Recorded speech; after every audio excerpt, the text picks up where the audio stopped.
He's always ready. Nik Lewis, what's going What's on, man? up, man? I'm good, man. Just living the blessed life. I need to talk to Andrew about AO, man. Just and one of our partners, Rim Page, with the one-on-one basketball, man. I think there's a lot of synergies there as well. So great interview, great Have job. you have you been to his facility, Nik? Because it's right by where IKS is, and I know you've been there. It's like No, I haven't. it's like 3 blocks away. It's this great facility. We'll have to show you sometime because I think you'd enjoy 100%. it. They I'm got I'm a some. hooper. Basketball is my favorite sport, so Yeah, exactly. it's good. I love the art behind you, Nik. Is that your homework you got going on, or what's going on? What's going You on know back there? what? That's 10 times better than what I would do. Actually, my daughter's an amazing artist, and like you can see the whole like Oh she yeah, does a lot. And for a 6 year old, it's really good. love it. So she's Yeah. doing really well with that. So um, she gets to be a part. My 9-year-old is a big. She's got the art bug too, so we got a lot of art downstairs. It's just not up in our bedroom here where we're doing the show from tonight. But Nik, obviously, if we're gonna get right into it, a huge weekend in the NFL. I mean, some unbelievable football games. I'm sure you were right in there for most of them, watching them and breaking them down because I know your mind works differently than a lot of people's minds.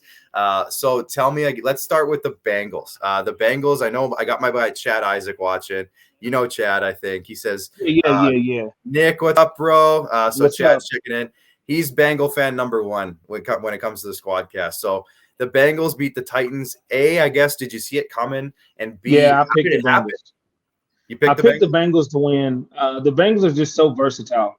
I think that Mixon is really an underrated back for what he does in that offense. He's able to carry the ball when they know they're going to run the ball. He's able to get off and do some things, break some tackles.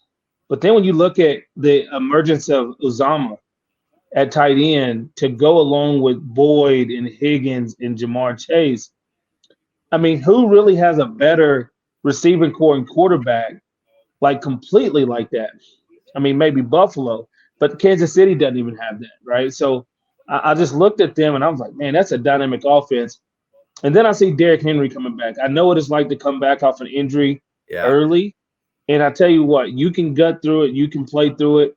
You're nowhere near the man. I mean, 4th and 1, and for the first time probably all year, I've seen Derrick Henry with his feet parallel. Like, and I know, and I'll tell you this: whenever your feet are even with each other, that means you have no power going forward and you're only going backwards.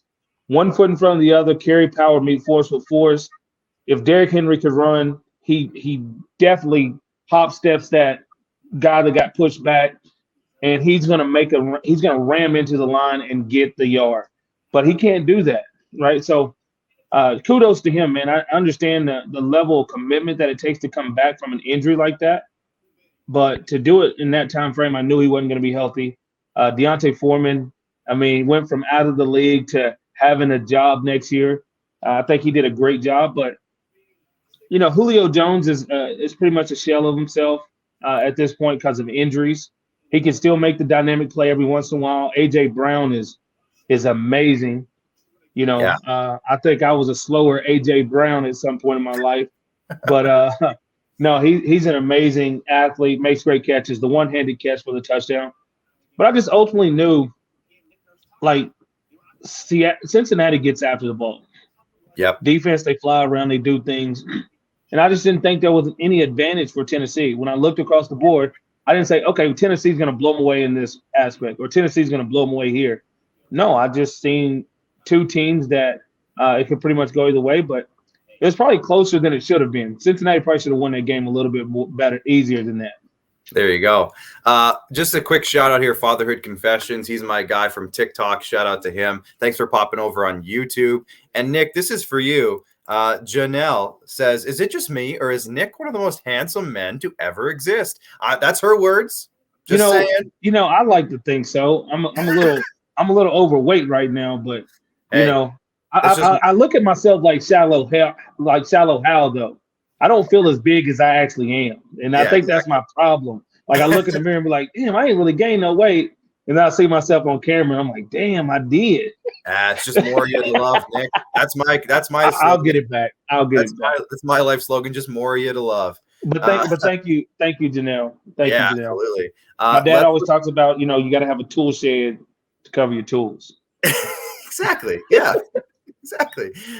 One of the, I don't know, this game kind of stood out to me just in the fact that it was kind of different. It was a little bit boring to an extent, but the 49ers squeak one out against the Packers, Nick. Again, did you pick the 49ers in this one, or did you see it coming? What happened here? I picked the 49ers early in the week, but then I went against myself to go with the Packers.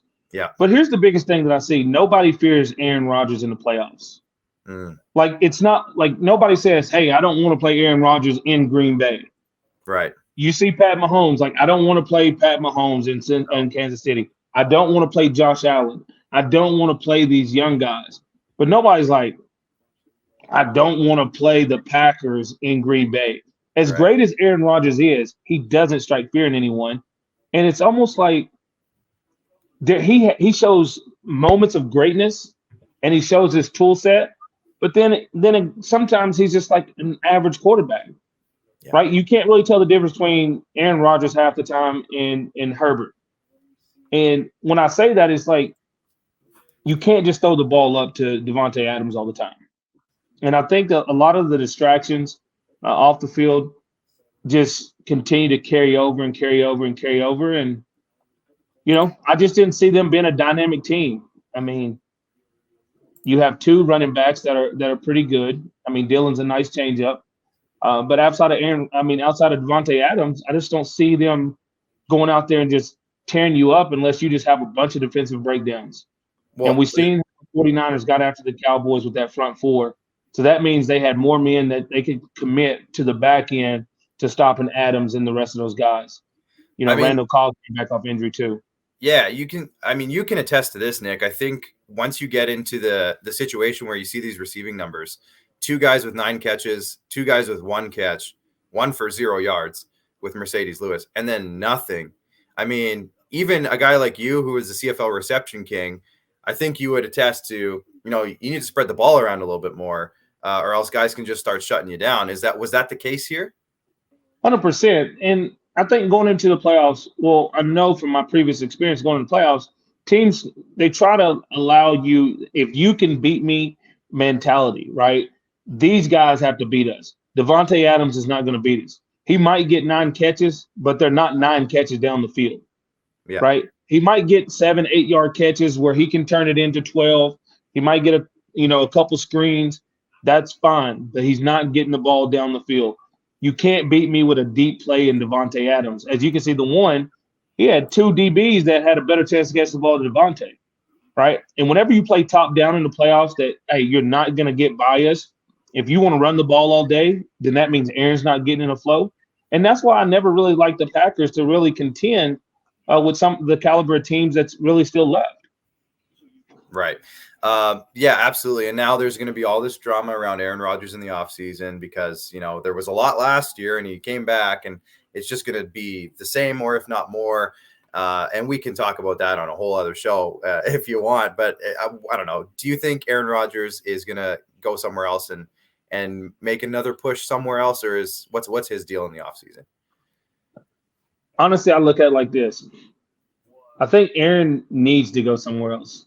I think his time in Green Bay has ran its course. I would like to see him go somewhere else and really try to perform. But everybody's like, he wants to go to Denver. But I don't think he wants to go to Denver because he don't want to see Josh Allen and Pat Mahomes in the playoffs to get to another Super Bowl. Right. So if he does go somewhere, I think it's in the NFC. But we'll see. But look at his lifestyle. Riding in the back of pickup trucks after the season, drinking beers, doing things. He's a really down-to-earth, cool guy. I hang with Jermichael Finley in Texas, and he playing with Rodgers for a long time, understands his personality and everything. Just a really, really laid-back dude. So I just don't see any place really affecting him. And I don't think he really fits in going to New York. Right. Yeah. Right? Fatherhood Confession says for his potentially last game as a Green Bay Packer, he didn't really show any resilience or make the big plays. And then he says, send him to the Titans, Aaron Rodgers. I don't know. There you go. Not the way he structures contracts, right? Right. Because Tannehill's making so much money next year, you can't get rid of him. So you're stuck with that contract for another year, maybe 2 years. Yeah. But that's why you have the run game. It's like the Cowboys. If you can run the ball downhill and you can play off of play action, Dak is so much better. Tannehill is so much better. He gets on the edges. He threatens the defense. He stretches the defense. And the threat of him running and throwing off the run is great. But if he's got to be a drop back passer, you're not going to get great results. For sure. Now, speaking of a quarterback who might have played his last game for his current team is what I'm trying to say. Tom Brady and the Bucs almost do it again, Nick. Now, obviously, when Tom Brady did it the first time, he was with the Patriots, 28-3. I'm a Falcons fan. It's burned into my memory. But it was 27-3 in this one. He came all the way back, and then the Rams just pulled it out at the end with that field goal. This was one of the more entertaining games in recent memory in the NFL, especially with the comeback late. Tom Brady took a while to get going, but once he did, it looked good. What were your thoughts on this one? Noel Thorpe, Winnipeg versus Edmonton. Mm-hmm. Milt Stegall catching a 100-yard touchdown on the last play of the game. Yes. You look at what Tampa does. They go to a cover zero defense.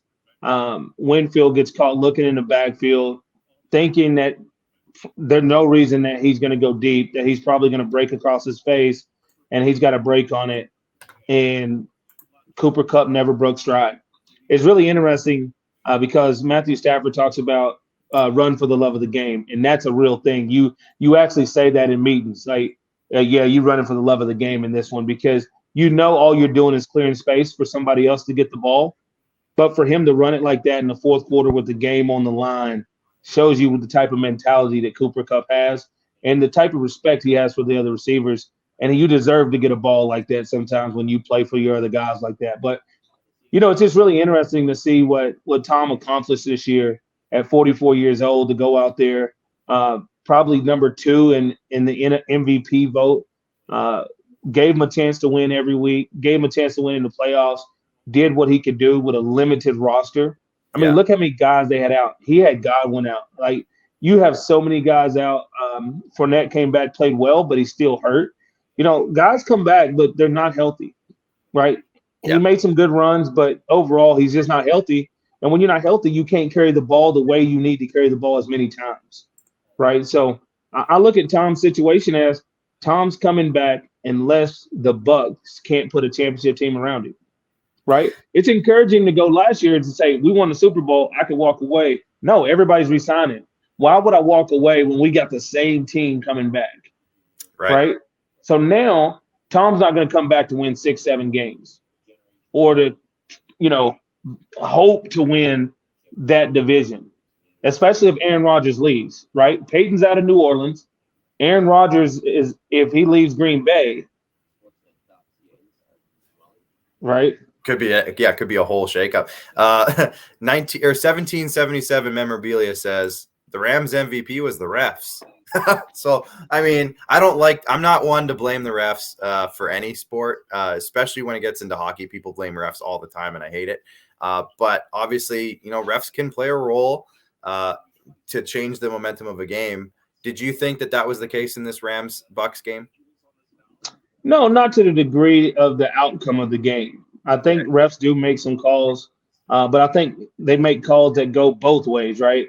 On both sides. I've been a part of games, 2010 Western Final, where we got 2 pass interference calls away from the ball from Brandon Browner jamming and not letting Weston Dressler or Tues off the line. Right. And then they threw the flag after the result of the play. They gave them a first down, and the next play they scored both of their touchdowns. So, I understand that did play a major part in the decision of winning a game.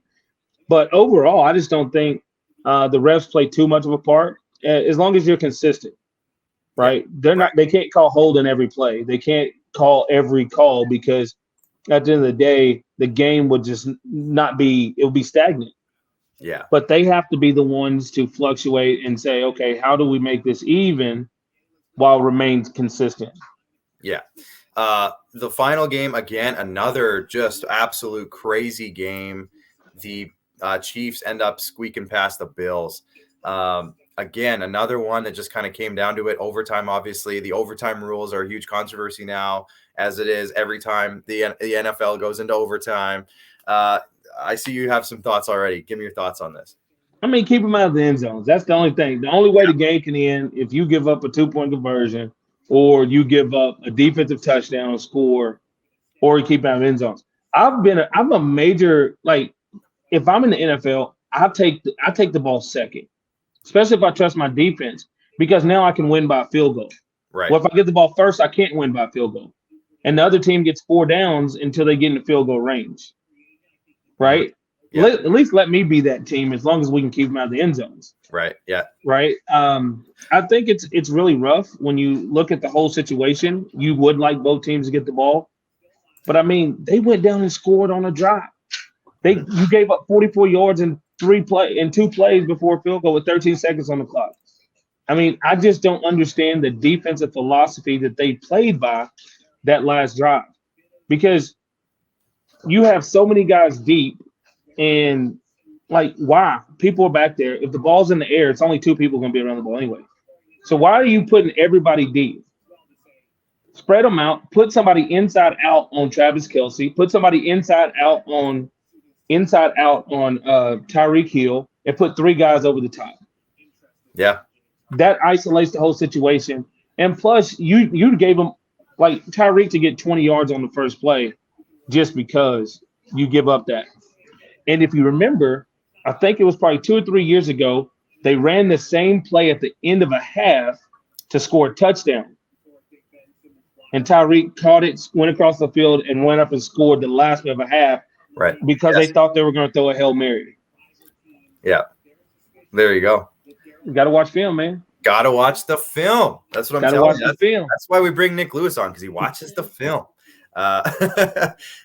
So now we got 49ers and Rams, and we got the Bengals and the Chiefs. What's Nik Lewis's betting advice for this week? What are you feeling on these 2 matchups? Sometimes when you win that emotional game, you have that letdown, right? Yeah. Chiefs knew the Bills versus Chiefs is the Eastern Final. Could have been the best Super Bowl we could have seen. Yes. You go out there, you play great, you have the emotional game, get an emotional win at the end, and then you get the team, oh, we should walk through them. Then you got the young, hungry team. I'll refer this to the 2008 Grey Cup. Yeah. Montreal, all the vets, been here 1,000 times. Calgary, all the young guys. Maybe it's not our year. We're still up and coming, and we get it done. The Bengals have the playmakers, and if you're going to give up yards like that to the Bills, Joe Burrow can sling it. And I will take the Bengals for 3 receivers and their tight end over Beasley, Diggs, Dawson Knox, and Emmanuel Sanders. I'll take the Bengals 4 over them. It's close. Yeah. But it's very similar. So, Chad, are you listening right now? Chad Isaac, where are you? Nick is saying good things about the Bengals here. I'm just saying, if the Chiefs come out slow, they can lose this game. I'm not saying they will, but I'm just saying when you have that emotional win, and it's like it's hard to regroup. It's hard to regroup inside and say, "Oh, we're supposed to go do this," right? Yeah. So tell me about the Rams side then, the Rams and 49ers. The 49ers are coming off a couple of wins, themselves. They've proved a lot, I think, to a lot of people, beating a couple big teams. Now they have to come up against the Rams, who loaded up this year. Rams haven't beat them. Rams have not beat them this year. Right. Yes. If you remember, the 49ers got in last game of the season by beating the Rams. Yes. Right? Exactly. Yeah, I wish Max was here because Max is a big Rams guy, and he could go way deeper on this with you. But I know he's somewhere, just like he's in a straitjacket right now, going a little crazy over his Rams right now. I'm gonna tell you this. Playoff football is so different than regular football because I can tell you one thing. The Rams are going to load the box and say, Jimmy G, if you can beat us, it's got to be Brandon Ayuk that beats us. It's got to be Jennings that beats us. We're not going to let Mitchell and Deebo Samuels run the ball on us. Yeah.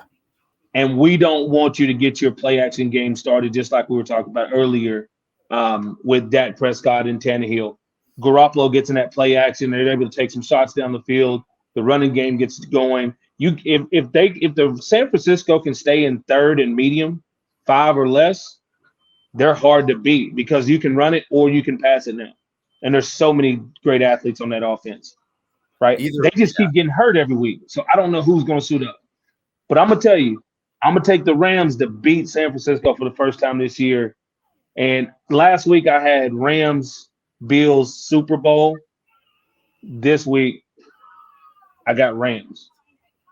I'm going to have to wait to see the other side of things. There we go.